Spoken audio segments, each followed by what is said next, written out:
Hey, everybody, welcome to Monday Night Live in Lexington, you guys. How is everybody for a Monday night? This is almost wrapping up February. I think what? We have one more day left? Yeah, one more day.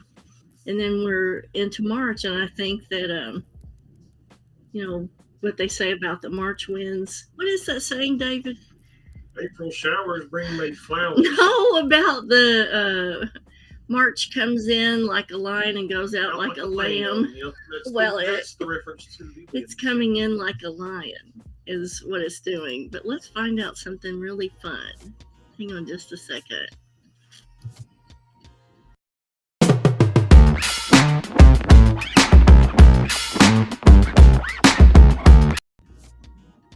Hey, what's for dinner, David? What is for dinner tonight? We're going to have enchiladas, cheesy beef ones. It's homemade enchilada sauce. Don't buy it, make it. It's super simple and easy, and we have access to all the peppers that you need in our local supermercados mexicanos. So give them a shot.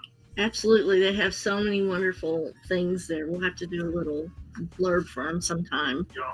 For my other channel, staykentucky.com. So if you guys want any ideas on Airbnbs to stay in Kentucky, places to go, things to do, staykentucky.com. Just visit the site. There will be a listing. What I tried to do was just split up the state into different sections and go with the largest cities that people visit and try to put on there, my recommendations for restaurants, Airbnbs, specific things to the area that people like to see. Whew, I have forgotten about the chat. Oh my gosh. Hey to Dana Lycan Spleener, Judith Hezek, Melissa Begley, happy Monday, Yasmin Jadoon, Cindy Hall, and Barbie Kelly. Good to see you guys tonight. Thanks for joining me. There's a few things I want to go over for you guys. The new QR codes, you're going to see them right over here. So if you want to support the stream and send a little tip or just anything to help pay for all the equipment, what you do is you just scan that QR code there or there, and it will take you to a link where you can take care of that. Now, we do have one sponsor for the show. Woo-hoo! Well, actually two. But it's Instacart. And let me tell you why I recommend Instacart. It's something that I've used myself specifically for the last year.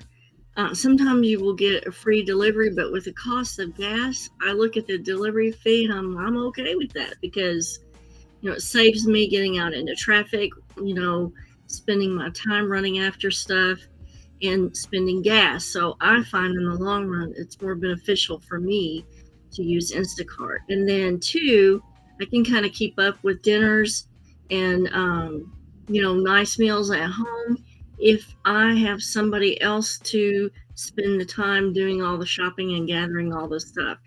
And the shoppers that I've had are always picking really high quality items. Hey, the KYGS Rider over here on Instagram.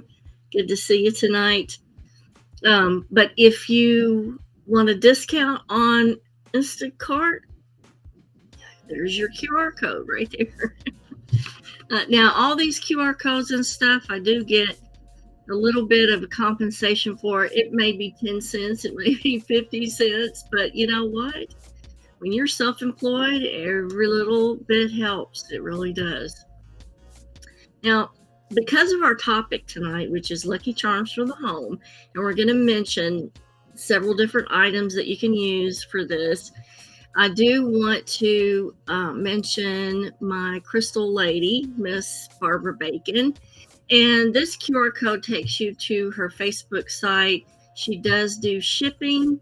So if you want to purchase any of the gemstones that we might mention this evening on the show, scan that QR code and it'll take you to the link for her Facebook site where you can get in touch with her and,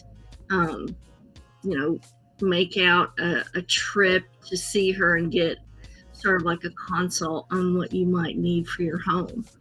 Otherwise, I do have some other things on the QR codes this evening. I really am liking these QR codes because I had somebody contact me just this evening about hexes and curses and like things they can do to prevent this or protect themselves. And this is one of the things that I'm going to suggest. And this is in alignment with our Lucky Charms for the Home in person. I should have said in person on this because this is one of the items that I wanted to feature tonight. And as you can see from the inscription on the main bead, it does have a protection type of mantra that is inscripted on there. And anything that you do like that adds another layer of protection for that. So I'm just going to leave that up on the screen right now for you. And as we talk about stuff, I will flip some other stuff up from my Amazon shop that has QR codes for you. Let's see who else is joining here. I will try to keep up with the questions, and so be patient with me because I'm doing 2-3 different things, and for some reason my little intro video didn't play, and I'm so sad because I love my video. Oh well. So let's jump into it, okay? Because I have enchiladas to get to later. Okay, so when we're talking about Lucky Charms for the home, what we're talking about is the general energy or flow of chi that comes in through the home to create sort of a supportive environment for the people that are living in the space. Now, and this has been a question that I've had, can you use these items that we're going to mention from other cultures, such as this? Yes, that's what they're made for. They are made for humans to facilitate and use. This is not appropriation in any way. That's what they're sold for. That's what they're created for, is for anyone to use these items to change the energy of the around the person or into and around the home. So it is absolutely possible to use these items from different cultures in connection with feng shui to improve the energy of your space. And it's especially true if the items such as this, like this little bracelet right here with the inscription on it, really resonates with my energy. I really connect to that. And you need to kind of follow that when you're doing this kind of stuff, because you don't know. You may have had a past life that was directly connected to something like this, and that could be why it resonates so deeply with you. So don't let anyone put you off of using something that's definitely going to change your luck and improve your life. I do want to go into several different things. The biggest thing that people are, I would say, associated with or aware of is a horseshoe over the doorway to your home. And so I wanted to find out, why are horseshoes good luck? And so this show actually came from someone asking, if they were going to put a horseshoe up, which way should they put it? Like, which was the proper way, up or down? And there's no wrong answer to that. It is focused on what is the intention of what you're trying to do. So let's first look at the history of why do we feel like horseshoes are beneficial? Why do we associate good luck with horseshoes? So it may be because horseshoes were made of iron, and these are old horseshoes made of iron, which in Western Europe was believed to have the power to ward off evil forces. And so what they would do is place an item made of iron above the door, and that was thought to discourage especially the negative fae or the unseelie court from entering the home and causing disruption or bad things happening. So and another thing, the reason why the horseshoes were used, in the old days, horseshoes had 7 holes, and 7 is always considered a lucky number in many, many cultures. Now, here's a legend that also goes with the horseshoes. So Judith says inside or outside? Outside, because you want to catch, you want to confront the energy as it impacts the entryway of your home. So inside, outside, Judith, outside. So here's the Irish legend about Saint Dunstan, a blacksmith who nailed a hot horseshoe to one of the devil's hooves, causing so much pain to the devil that afterwards he would never enter a home with a horseshoe hung above the door. And so that is one of the really famous Irish legends of why we use horseshoes. But if you really go back and you look at the literature, and especially literature that's associated with the She or the Fae, it is iron. It's because of the iron that was in the horseshoe, the reason why they use the horseshoe. Now, let's get back to feng shui. We're going to go over quite a bit of feng shui. So let me pop this QR code up here for you. This is a really good reference. It's quick, it's easy to read, it's not expensive, because I have another one on here that's like $60, and it's more in depth, it's more detail if that's what you want. But you know, most people don't have time for that unless you're really, really interested in it. And this is so easy and quick, the Feng Shui Bible. So like if you want something that is easy read and it gives you the answers quickly, this is the book to get. So that's there for you if you want to scan the QR code. So in Feng Shui, the front door is the main way that Qi enters the home. Now, in doing investigations for years, I thought it, and I still feel this way, it's always important when you're talking to the owner of the home to find out where does the energy come in to the house. Because let me give you an example. Let's say you have a little cottage style house and it has a driveway that goes around the side, and then the back door goes directly into the kitchen. Now, here's what we do when we go to the grocery. We don't use the front door and go all the way through the home, okay, to get to the kitchen with the groceries. You're going to pull around to the back and go directly into the kitchen to unload your groceries. So, and then what I find is that most people that inhabit the home don't use the front door, they'll use the back door, even if they're not bringing groceries home or something. It's like the flow of energy naturally goes in through the back door. And so when you're doing feng shui or when you're evaluating the home for an investigation or any type of activity, you've always got to evaluate where does the energy flow in. And it may not necessarily be the front door. It may be the back door or a side door, you know. So traditional feng shui sometimes doesn't account for that. But what I've tried to do throughout my investigations and trying to help people manage the energy of their home is combine feng shui with my knowledge as an investigative, you know, paranormal psychic, to figure out what's the best way to evaluate the energies that are moving within the space. So, but in feng shui, the qi or the energy is at the front door, and they really put a lot of emphasis on the energy that's coming in through the front door towards the people that are living in the home. Now, getting back to the horseshoe and the answer to Judith's question, let me go down and make sure there's not any more questions, is according to superstition, that if you use your horseshoe with the ends pointing down, that simply means that the good luck is able to flow out and surround the home. Okay.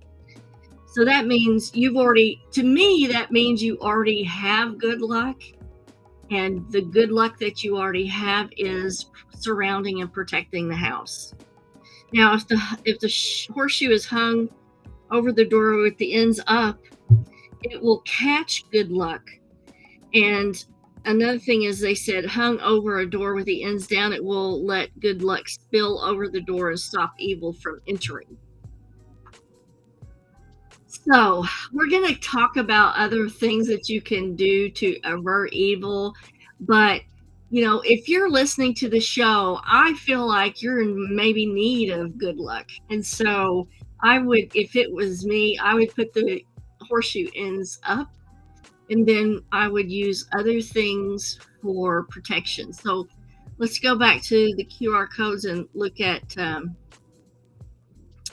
something for protection. Like this would be something that you might want to use for protection in the home, because you know how protective pink Himalayan salt is. And so this is one of the things on my list that I suggest to protect. And I've made the new feng shui list on my Amazon shop, and so there are a lot more items on there. And I think maybe you would be able to get to the other items by scanning that QR code. It might take you to the list. I'm not sure. Let me know if it doesn't take you to the list. And maybe next week I can post the list up there after I figure out how to do that. All these things take time to figure out how to get the codes and how to get all the links up. So now I had a little picture for y'all of a horseshoe. This old-fashioned one. It's rusty, so you know it's made out of iron, and it has the 7 holes in it. The next thing that we're going to talk about is the maneki-neko. Okay, this is the beckoning cat. And you can see there's an old picture of it. Isn't that cute for all of us cat lovers out there? But this is something that you're going to see in a lot of shops and restaurants and laundromats, bars, casinos, hotels, nightclubs. And that is particularly lucky, especially for people who do business, but not just people who do business. You can put this in your home too. And as a matter of fact, I have one in my kitchen. And it is a Japanese figurine, which is often believed to bring good luck to the owner. So in modern times, they were usually made of ceramic or plastic. I have a ceramic one. The figure depicts a cat, traditionally a calico Japanese bobtail cat, with a paw raised in the Japanese beckoning gesture. The figurines are often displayed in shops, restaurants, like I said, bars, casinos, nightclubs, other businesses, usually at the entrance to the business. Now, some of the maneki-neko are equipped with a mechanical paw, and I have seen this, which slowly moves back and forth. Okay, and I've even seen it was like a sign, one of those blinking neon signs of the maneki-neko, and it was so cute. I wanted to get it, but like, what would I do with it? Where would I put it? But the lucky cat grants different wishes depending on which of its paws are raised, and we're going to go over which paw means what. So, hey, shout out to my son on Lawrence Family Productions. So he says, can you do one up and one down for luck all the way around, or would it cancel each other out? No, I don't think it would cancel each other out, because they're one of the things that I studied recently I took a master class in Feng Shui Bagua, and it is in the intention. Like, the intention is the most important thing when you're putting something up on your front door, because there was a big discussion about the Feng Shui Bagua and the fact that some of the concave mirrors on the bagua had a certain purpose to draw luck in, but then you didn't want to draw bad stuff in. And so what they were saying in the master class was that it's in the intention of what you place for that bagua when you put it up there. So if you place the intention that you are going to reflect back, even though it's convex, you're going to reflect back some positivity at whatever negative is happening around you, that it's most important for the intention. So if you wanted to put one up and one down, I would say that would be perfectly okay, as long as the intention, you place that intention with it. So Judith says, mine doesn't move. It's a chalkware ceramic, and it has a slot and a plug on the bottom, so you can't put money into it. I know. Yes. Now, some of these lucky cats come with a coin already attached around the neck. I don't know if my picture had, let me go back and see the coin. Yeah, he has a coin. Yeah, he has a coin. So some of them have a coin in the paw, some of them have the coin around the little choker around their neck. But let me go into the story behind the maneki-neko. And then we'll talk about which paw means what. So the lucky feline's origins are shrouded in mystery. Quite a few tales exist, with the most common one involving a samurai who took shelter from the rain beneath a big tree across from a temple. The resident cat beckoned to the samurai with its paw, and surprised by the movement, the samurai walked towards the cat. And at that moment, a bolt of lightning struck the tree he had been standing under just moments before. The cat saved him from certain death, and the samurai was so happy that he pledged allegiance to the temple, making it rich in the process. So the maneki-neko, holding an old Edo-style coin, which you saw, right below the neck of the cat that I showed you, was worth quite a bit back in the day, and tends to be the most common one that you will see at shops and restaurants, used as a charm to help usher in a bustling business.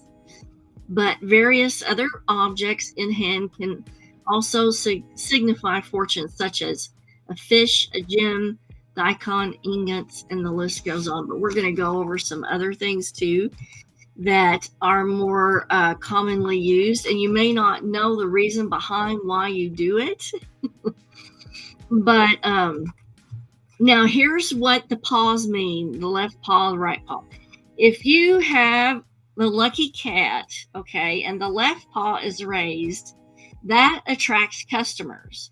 If the right paw is raised, that ushers in money and good fortune. So to me, either one is fine because they kind of represent the same thing. You can also find cat that both paws are raised, which means double luck. And so, Mike, I think that's our horseshoes up and down. You can get a maneki-neko that has both paws raised. So now there are maneki-neko that are different colors. So let's look at what the colors mean for that. The tricolor calico cat, generally black, red, and white with spots on the elbows, is a standard version and considered the most lucky.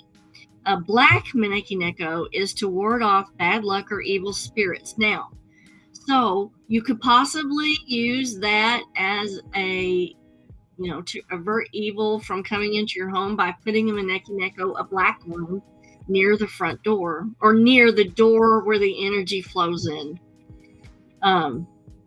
Okay, now a gold one, if you get a gold one, that's for money and wealth. And if you get a white one, that's for purity and happiness. If you buy a red one, that's to guard against illnesses. And a pink one is considered lucky in love. So Oh, and a yellow one is the helping type of energy.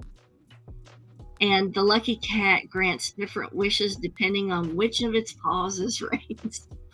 So I've thought it was so interesting because I've had that maneki-neko for years, and I never knew the details behind which paw was raised and why, or the significance of the colors behind it.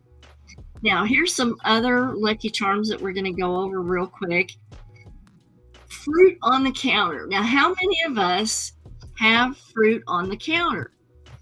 I mean, practically everybody I've ever come across or come into the home has had fruit on the counter. But in feng shui, fruits carry different meanings, all right? So if you have apples on the counter, that's associated with peace, maybe wanting to spread peace or doing peace around you. Grapes symbolize an abundance of wealth or success. So if you put grapes on the counter, so don't leave them in the refrigerator, put them on a bowl, put them on the counter. Peaches represent immortality. Can't say that I want to do that one, but if you want immortality, you go right ahead. I thought this was so interesting. Another belief that's recommended is to keep 9 oranges in a room to ward off bad luck. Interesting. 9 oranges. So I was kind of teasing with my mother-in-law this evening and saying, if you got hungry and you started eating the oranges, are you consuming your luck? Hey to the pink cloud over here on Instagram. Good to see you tonight. Thank you for joining. So it's just a thought, do you leave the fruit? And that's another question I have. I will try to find the answer to it is, do you leave the fruit there to rot, or do you have to, like, if you start consuming it, are you diminishing your luck? These are all questions that run through my scattered brain when I'm looking at this stuff. Hey to Joe Bruce over here on Facebook. Good to see you tonight. So here's some other things that you can do for lucky charms in your home. Elephants. Elephants symbolize strength and wisdom, especially if the trunk is turned up. That is a good sign of luck. So you can do, little figurines. You can do like maybe decor on a couch or pillow or a throw even, or just, maybe a picture of an elephant. But elephants really bring in a lot of positive energy and good fortune. Now, in feng shui, the color of your door should depend on the direction your house faces. So if your house faces east, those should be earth tones like ochre or brown. Reds and yellows for south-facing entryway. Soft neutrals for west. And deep dark tones for north. Let's see if there's any, did I miss anything? Earth tones for east, reds and yellows for south, soft neutrals for west, and deep dark tones for north. Here's another thing that can symbolize abundance and prosperity is any type of fish, symbol or statuette, fish or fisherman, anything like that, really kind of lends towards abundance and prosperity. Now, some people will put an aquarium in their home, but if you don't want to keep up an aquarium, you could just use a figurine or maybe even a goldfish or two in a bowl, because goldfish color really represents fortune and wealth. And it is a lot of good luck to have that living thing in the space. Here's some more stuff that brings in good luck. Incense, but particularly citrus and vanilla scented incense, because this brings in prosperity and is considered to be extremely lucky. Now, here's the last things I want to mention. Well, a couple of last things. So they do go into the 4 celestial guardians, and when placed in the home will protect its inhabitants from evil forces. And these are sort of protectors of each direction. So let's say that the main energy of the home flows in through the back door, and your back door faces east. Okay, so if we're looking at these lucky forces, the east door needs to be painted in an earth tone or ochre shade, and the symbol that would go over that door would be as they call it, the azure dragon, and that is the celestial guardian of that east entryway. Now, let's say your entryway is facing south. So that would be reds or yellows for that south facing door, but the guardian would be the vermilion bird, okay, for the south. Now, let's say you have a west facing door. That would be soft neutrals, okay, for the west facing door, but the celestial guardian for that would be the symbol of the white tiger. Let's say that your doorway of entry of energy is facing north. That's going to be deep dark tones for north, but the celestial guardian is going to be a black tortoise as the guardian to that entryway. These were all super interesting things for me to delve into. Also, keeping turtles as pets in a terrarium is one of the things that a lot of people do for protection. And to integrate all of these symbols, you can do figurines, like I said. When you're receiving a gift, or let's say you get a gift as a bamboo plant, they are really thought to deliver a lot of luck and prosperity, and they're not just common houseplants because they're considered auspicious. So are the little money plants, okay? Money plants, snake plants, orchids, jade plants, peace lilies. Those are all considered very auspicious to have in the home. Where you place them needs to be kind of looked at under the auspices of the feng shui and you know which area the home is best. Like if you have a business and you want you know the money tree to go in that area of the home, you need to get a feng shui consult and look at where these things can be placed to have the best energy. Now I ran across this little thing that I put on my feng shui list. It is so pretty. This is a citrine money tree. I thought it was absolutely beautiful for only $9.98. I absolutely just loved this one. So that's a real cute one to have. Again, I'm going to put up the support the stream if you will. And I hope you guys enjoyed the content for tonight. I'm really loving the interactive stuff with the QR codes, and I'm kind of stoked about showing you guys some of the stuff that's on the actual Amazon shop list.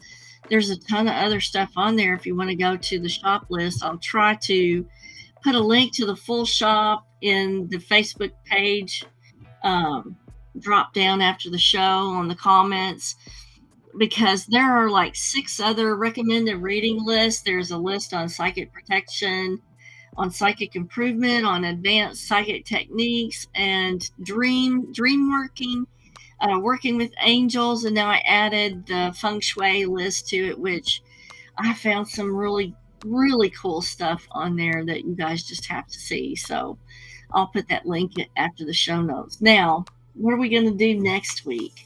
I have so many things to do. I can't even, I wanted to squeeze this. The reason I wanted to squeeze the Lucky Charm thing is because, we're coming up on St. Patrick's Day soon.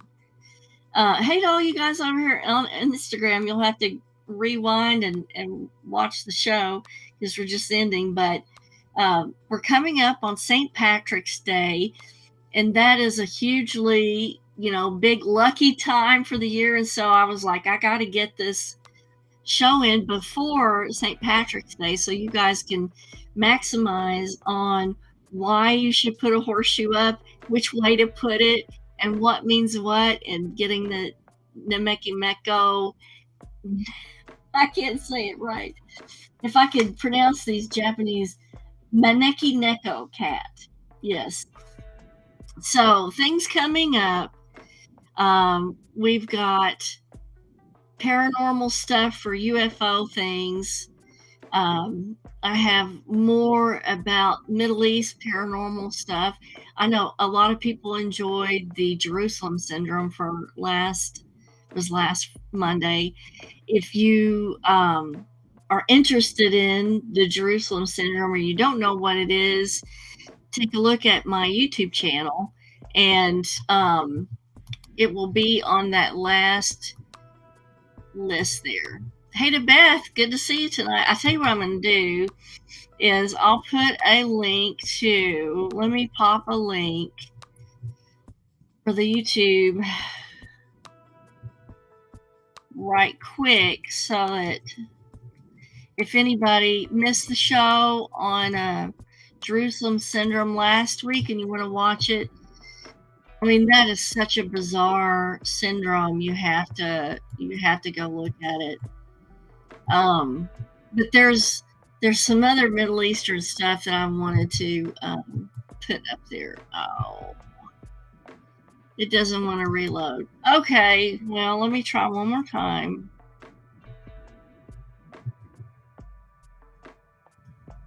Let's see. Let's try one more time and get that up there. Yeah, there we go. There it goes. Yeah. So there will just watch for postings on Facebook when I decide what the show is going to be about. I've got to get nailed down on, how we want to do things. But I know I seem a little scattered tonight. Let me tell you why. So we have had a lot of stuff trickling in the last few days. When I do a paranormal alert, I usually do it based on 3 accounts within a 24-hour period. But this has been longer than 24 hours. Like I got 2 in 24 hours and then 2 in the next 24 hours. So it wasn't the classic, paranormal alert all within 24 hours, but it is quite a bit. So I'm thinking I probably should post an alert, but there's a lot of really weird stuff going on right now. A lot of really weird stuff, and it almost feels like a full moon because people are acting strange, they're acting out of character, there's a high anxiety going on, there are a lot of people seeing and hearing paranormal things within their space, a lot of strange things happening to people, apparitions being seen. And so I guess I'll go ahead and post it, but it's just interesting. Anyway, I hope you guys have a fabulous week. Try to stay positive, try to stay focused, and I will see you next week. Sorry there's no outro, but maybe I'll work on that, and maybe I can. I don't know that this will work, but we'll try it. We'll try it. Yeah, we'll try anything. Here we go.